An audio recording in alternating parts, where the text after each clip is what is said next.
To mark the 30th anniversary of the Islamic Revolution in Iran, the first of a two-part series looking back at the seismic events that led to the fall of the Shah. Now on BBC World News, how the West and the Shah himself underestimated the power of religion in Iran.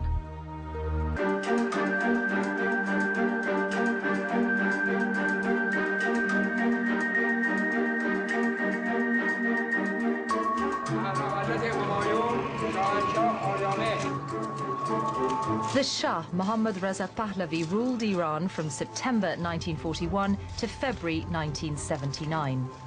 From the start, he was determined to transform his impoverished and feudal country into a modern industrialized nation. To BBC documentary makers who tracked most of his reign, he made a fascinating subject. When you talk about your mission for your country, what exactly do you mean?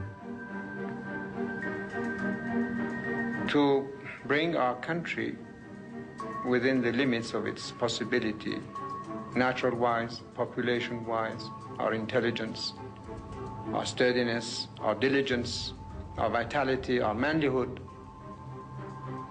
to its optimum capabilities and possibilities.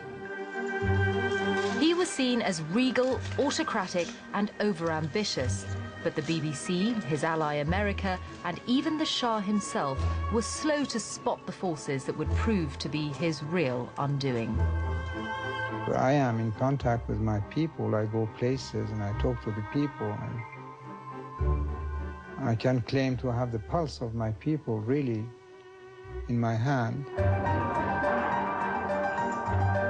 The Islamic Revolution toppled the Shah and brought Ayatollah Khomeini to power in 1979.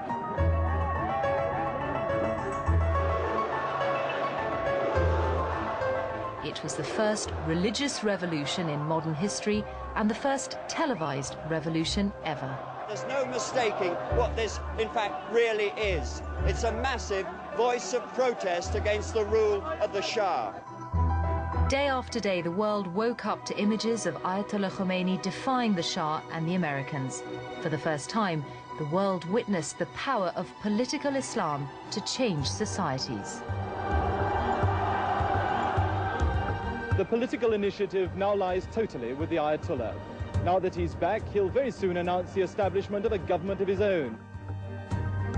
This is a tale of two men, one whose delusions overshadowed his ambitions, and one who never gave up his vision to establish an Islamic state.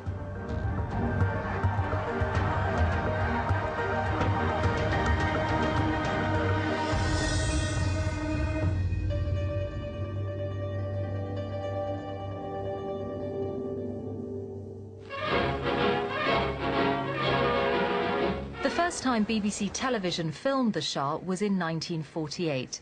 The 27-year-old king was visiting a military base in southern England. The main object of his visit is to study our scientific and industrial technique, to see what contribution they can make to the life and well-being of his own people. The Shah had, since he was a young man, had a fascination with things military. He wanted the very best, the most sophisticated equipment, and he was sure he could create a kind of modern force in Iran. He had no self-doubts about that enterprise. While the Shah smiled throughout his visit, he later told the BBC that he had been deeply angered by the behavior of the British towards his father, Reza Shah, and his country. In 1941, shortly after Hitler invaded the Soviet Union, British and Russian forces entered Iran against only token resistance by the Iranian army, after warning Reza Shah about his links with the Germans. The old Shah abruptly abdicated and went into exile. His 21-year-old son was faced with the formidable task of taking over a country suffering from the shock and humiliation of a foreign invasion. What I approach eventually my father is not to have being mine the oil fields and tell you that if you come, I'm going to blow up everything. But the worst was what happened next, that the occupation of the country led to so many evil, fifth columns and the reapparition of the feudal chieftains, also a very reactionary power of the clergy or the mullahs. The first real threat to the Shah's power came in the early 1950s. A new Prime Minister, Mohammad Mossadegh, had won huge public support by taking Iranian oil back into government ownership and ending the 40-year monopoly enjoyed by the Anglo-Iranian Oil Company. Mossadegh then set his sights on the Shah. He wanted to curb his power and turn him into a constitutional monarch, a titular head of state. In August 1953, the Shah left for a holiday in Italy, believing that Mossadegh was about to force him to abdicate. But Mossadegh had miscalculated. This was the 50s and the height of the Cold War. America, fearing that Mossadegh was too close or too tolerant of a small but burgeoning communist movement in Iran, had already decided to act. 3 days after the Shah had left Iran, a military coup backed and orchestrated by the CIA removed Mossadegh from power. The Shah returned the following day. اگر بگوییم که 28 مرداد و چند ماهی پس از اون شاه باز در اوج محبوبیت بود که بود، برای اینکه مردم فکر می‌کردن که وجود او سبب شده است که خطر تو حزب توده و کمونیست‌ها از بین برود، برطرف بشود، ولی با سیاست‌هاش، با مداخلاتش در امور روزانه کشور، در خرابکاریش در کار دولت و این کاری بود که همیشه می‌کرد، به سرعت این قبول عام از بین رفت. اما کودتا یک تاثیر دیگری هم در داخل ایران داشت و اون عبارت از این بود که نظام پادشاهی رو آخرین رگه ها یا آخرین چیزهای مشروعیت رو از بین برد.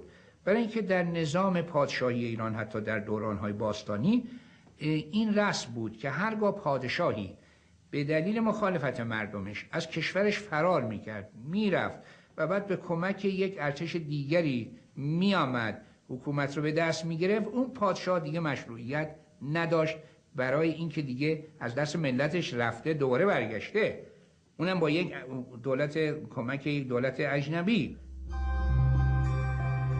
Back on the throne, the Shah consolidated his power. Parliament's wings were clipped and he became, in effect, an absolute monarch. These were his army chiefs. It was these generals who backed him in his struggle against Mossadegh in 1953. Today, the Shah depends on the army above all for his personal security, the continued ability to do his job, and even perhaps to remain on his throne. Unlike his father, Reza, who started life as a Russian army corporal, the Shah is no soldier. His officers do a good bit of feuding among themselves, which has helped him to stop any one of them from gaining too much power. But he's careful to keep them happy by giving them lavish funds, mostly from American aid. The Shah returned to Britain in 1955. While he went shopping for military equipment, Queen Soraya, his then wife, was presented with the latest in British fashion.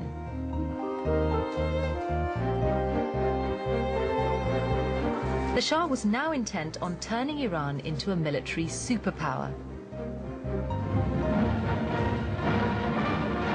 In the 1950s, Iran's northern neighbor, the Soviet Union, was expanding its influence in the Middle East. Britain and the United States saw the Shah as a useful ally in their battle against Soviet expansion.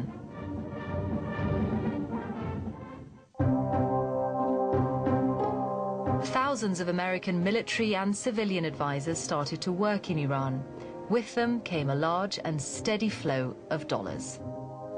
In the late 1950s, American military and economic aid amounted to 22% of the Iranian government's spending. Yet the Shah didn't rely on the Americans to protect Iran's borders from the Soviet Union. In a bold move, he struck a deal with the Russians. شاه موفق شد با یک دیپلماسی بسیار درخشان روس‌ها را آرام بکند و اطمینان بدهد که با اینکه ایران در سنتو بود و در واقع جزء کمربند دفاعی امریکا، یعنی عملاً و رسما حتی منتها تعهد کرد که هرگز پایگاه نظامی به امریکایی‌ها ندهد. By this time, the Shah had divorced Queen Soraya, who had not managed to provide him with an heir. A few months later, he married Farah Diba, an architecture student.